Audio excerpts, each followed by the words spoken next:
All right, go ahead and introduce yourself, who you help, and how you help them. My name is Wayne Pratt. I am a author, life coach, and speaker in beautiful downtown Kingston in Canada. And I help people by make, making them realize that they could be more, do more, and have more. And how I do that is very simple, and we'll get into it. All right, what I want to know though is how you got into doing that. Interesting enough, it's a neat story. 30 years ago, I worked for a CA firm, and my boss didn't really like customers. So my job was to babysit the customers and hear their goals and dreams and hopes while I got their books so we could bond. It wasn't just, give me a milk bag. So then I poured back into them as best I could. I've been coaching since even before it was called coaching. What was it called back in the day? Advisor, definitely advisor. So tell me a little bit about these customers that you had. You said they were book customers? There were no, they were clients of the bookkeeping firm, the CA firm. Oh, the CPA firm. Yes. So clients of the CPA. So Yeah. I dreamed with them and listened to them and encouraged them. And I knew I was really good at it. And 10 years ago, when a bank gave me $10,000 to go away, I got certified, What'd you get certified in? a certified life coach. Oh, and that was 10 years ago? Yep, basically, yes.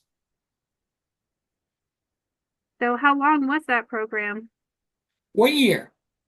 Oh, yeah, I did And a then, month one, so pardon?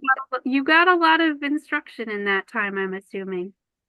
Actually, the neat thing I learned was that my what I was offering them wasn't nearly as important as what they already had. They already have the answers. They just need to have it pulled out of them. They already know what they want to do. It's not my job to teach them. It's my job to give them the courage to ask really good questions. Yeah. Yeah, sometimes we think we need external answers and we really don't need them. We really need to reach inside of ourselves. But one of the things I realized early on in my journey with coaching is that sometimes we need to network and meet other people who have completely different skill sets than we have. So, how have you changed your networking strategy over time from when you were just starting until now? Well, 30 years ago, I was even more zealous, and it was the old school, and you used to meet in a boardroom or a bar, and the key was to take an inch of business cards and try to force one on every hand of the room. Wasn't that successful, but it did do something. I actually listen. I find out what they want to do, who they're looking for, and then to see if I can help. It's a lot less painful. And yes, I am very much an extrovert. Yeah, that makes sense because a lot of times those business cards just sit in a stack and nobody follows up, and then the point is kind of lost. So, Correct. and what about now that you're doing things differently? What I do now basically is I work with people I trust who says, I know somebody who you should meet.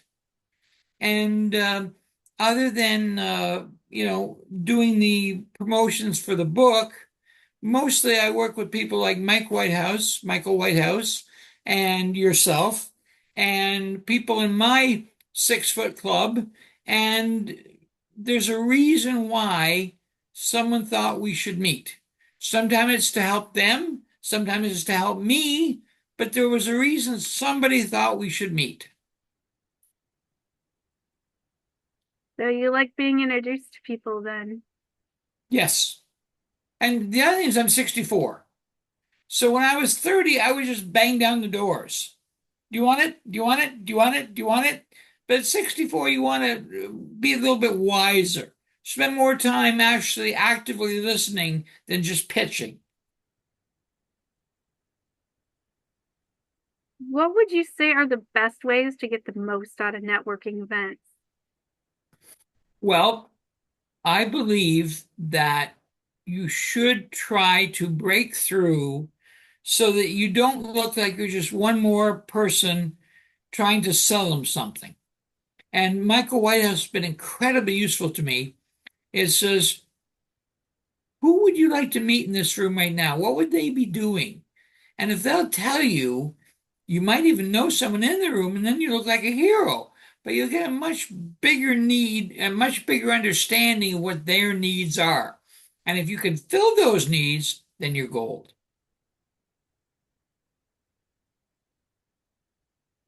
Would you say you're more, well, I know you mentioned you're more extroverted, but how does that affect your networking choices? Well, one thing that listening to people like Michael, introverts tend to plan more. They decide who they want to meet and they email them and then they follow up them better. Extroverts basically want to go, hi, hi, hi, hi. I do that.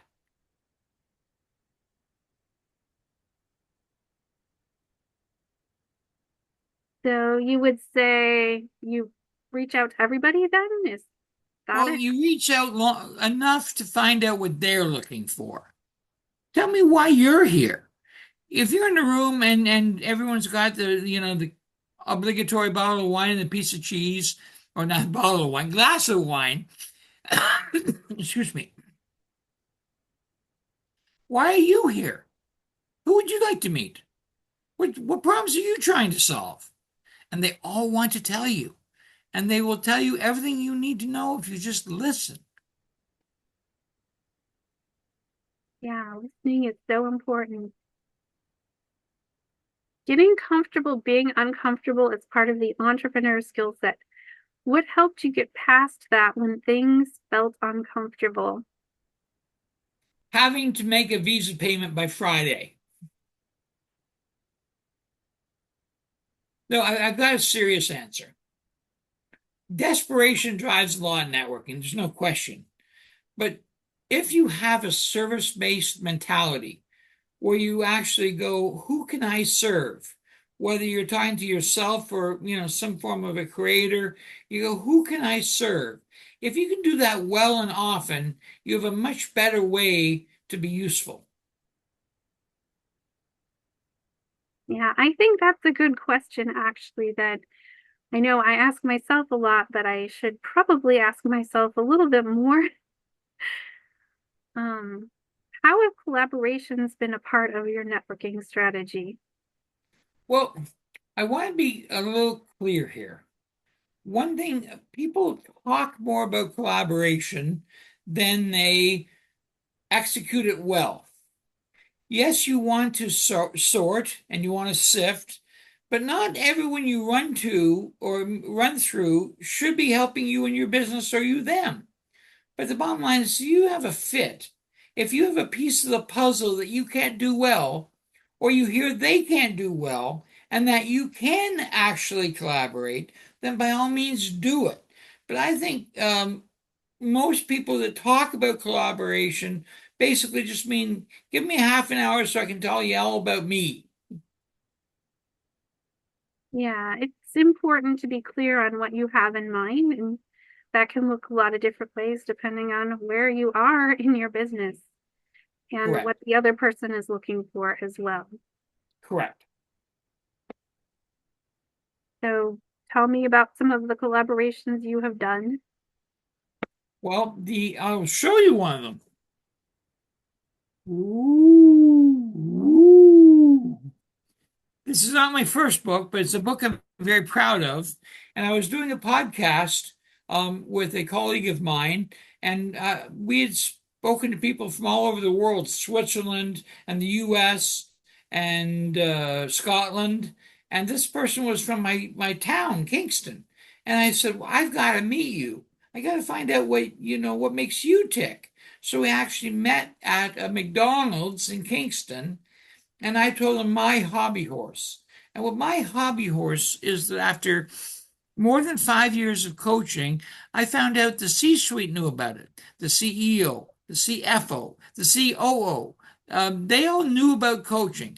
But if you ask somebody in a hardware store about coaching, he'd tell you it's helping his 9 year old be better at soccer. They didn't know about coaching. So my job with this book is to actually elaborate. He did the typing and I did the blue skying, and we actually published a book. Yeah, that's a great collaboration. It worked. What are some of the benefits you have gotten out of networking? Well, for one thing, unless you can buy full page ads in the paper, all there is networking. The bottom line is if your phone doesn't ring, you don't eat. So that's why networking is everything. And if you can make it poignant and quick and meaningful and get them to, I know somebody who can, whether it's them or not, they may know somebody who can. Um, that's how you buy the groceries. What are your thoughts on tapping into your intuition and how do you use it with networking? That is a good question. I knew that was coming, Lori, because we've talked before. The bottom line is I do everything from my gut. I only use my intellect to justify what my gut's telling me. And occasionally I get it wrong, but I'm very intuitive and believe in it.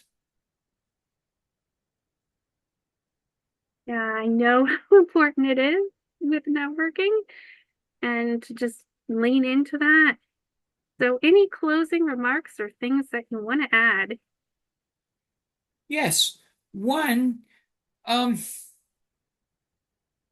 if you are